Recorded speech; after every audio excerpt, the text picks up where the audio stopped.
Hello friends, we present to you the biggest, the grandest, the most awaited update that we've been working on for a whole year, and its name is New Power.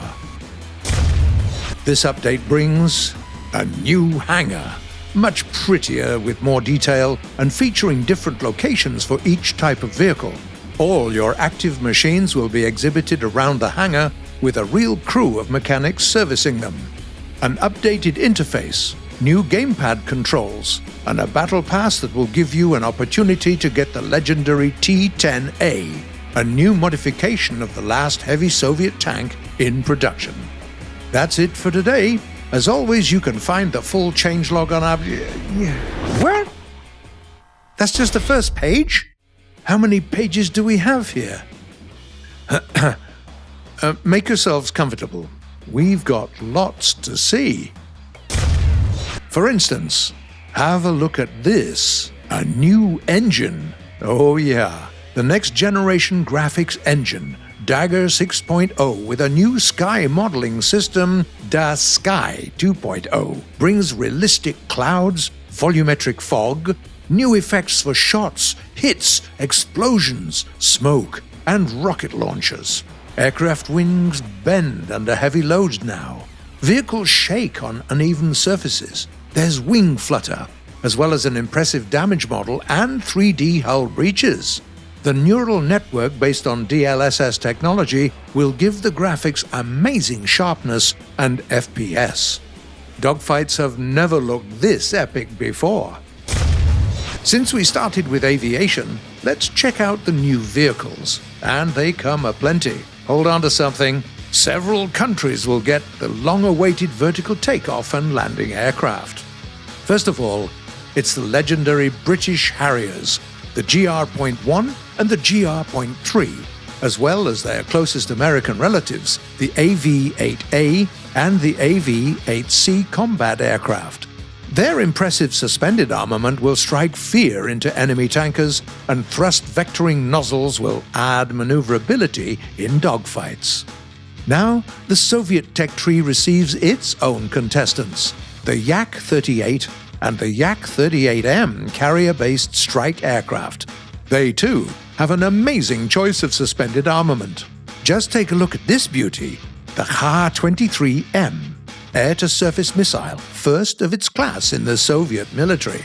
Now, with all these modern jets joining the ranks, they surely need something suitable to land and take off from. So, meet the new aircraft carriers. The American Forrestal, the British Ark Royal, and the Soviet Baku. Another long-awaited new aircraft, albeit less exotic, is the Soviet MiG-21 Bizjet fighter. It has additional air-to-air missiles and a new engine with an afterburner, giving it improved dynamics and an incredible climb rate, all the while keeping the previous model's level of maneuverability. For fans of Swedish aviation, we have the Saab SK.60B combat-capable training jet. This light multi-purpose machine can easily take up a whole bunch of suspended armament. And of course, the Saab can fight off some airborne enemies too, with the help of two 30mm cannons found in its gun pods. And what's that? You say it's the Japanese T-2 fighter? Wrong! This is the Mitsubishi F1, the combat modification of the T-2. Lighter, more maneuverable, and with two more missiles. You can recognize it by its single-seat cockpit and a special fairing on the rudder fin that houses a radar homing and warning system. And since we're covering aviation, it would be unfair if there wasn't a new map for air battles. The new city map has amazing detail and a complex, picturesque landscape for dogfights amongst skyscrapers. Enough with the air. Let's check out the sea. You might already know that we have revamped the whole naval tech tree. All your vessels are now divided into two tabs. The first tab shows all smaller vessels, such as boats and frigates.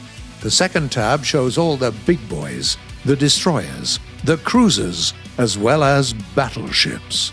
That's a whole new level for naval battles. You'll be able to start playing with the reserve destroyer, and 5 naval nations in War Thunder will get a unique battleship. Please welcome HMS Dreadnought, the British battleship that gave its name to the whole class of these heavy, fearsome ships. German Westphalen has a total of 40 guns, including the 12 283mm main caliber ones. American North Dakota has fewer guns than its German counterpart, but its main caliber is 305mm. Giant Japanese Setsu combines the advantages of both previous ships having 12 305mm guns. It would have been the heaviest in its class. But there's also a ship created even before the Russian Empire became the USSR, Imperatrice Maria. It has 12 305mm guns too, as well as a ludicrous size and displacement. And finally, ground battles. The first thing you'll notice is the new sky. The lights are now much more realistic. Fire, smoke, and explosions light up everything around them. Isn't it pretty? If a round pierces a target, it leaves a nasty burning hole. Otherwise, it can get stuck in the armor forever. By the way, destroyed tanks won't disappear off the map anymore, and you'll be able to use them as cover and even tow them around if you need. If you want to add some light to night battles, you'll now be able to use star shells. And for those who detest enemy helis, we now have a new SAM, capable of grounding anything that flies within a 10-kilometer radius. Anyway, that's not the most important part of the Ground Forces update. Please welcome the T-90 Modification A can boast a new welded turret that significantly increases its protection level. Other nice bonuses include a second-generation thermal sight and a 1,000 horsepower diesel engine. It can also now use a new APF-SDS round with increased penetration rates, as well as a new HETF round with a remote detonation system called INET. The T-90A is also the first tank in the Soviet tech tree to have the Shtora electro-optical active protection system. It can detect enemy lasers and disrupt the aiming of certain guided missiles flying at it head-on. Another 2 new top MBTs are the German Leopard 2A6 and its Swedish counterpart, the STRV-122B. They're both exceptionally good, with the German boasting a new 120mm gun, the Rheinmetall L/55, which is almost 1.5 meters longer than the L/44 installed on the previous modification of this tank. Each time we mention top-wheeled machines, we usually bring up Italy. There's a change here too. We welcome the American Striker MGS, an armored fighting vehicle. Its 8x8 wheelbase gives it exceptional off-road performance, and an even road enables it to reach speeds above 100 km an hour. Its main caliber is a 105mm gun with great APF-SDS rounds.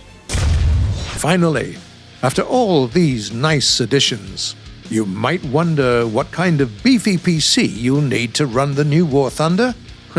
Actually, nothing too expensive.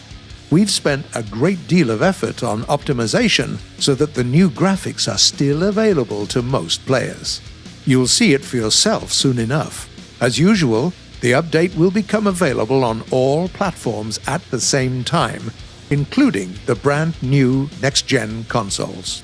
And of course, the full changelog is available on our official website. We're especially eager to hear your feedback this time. So please subscribe to our channel and tell us everything you think. Hit that like button and stay tuned. See you soon.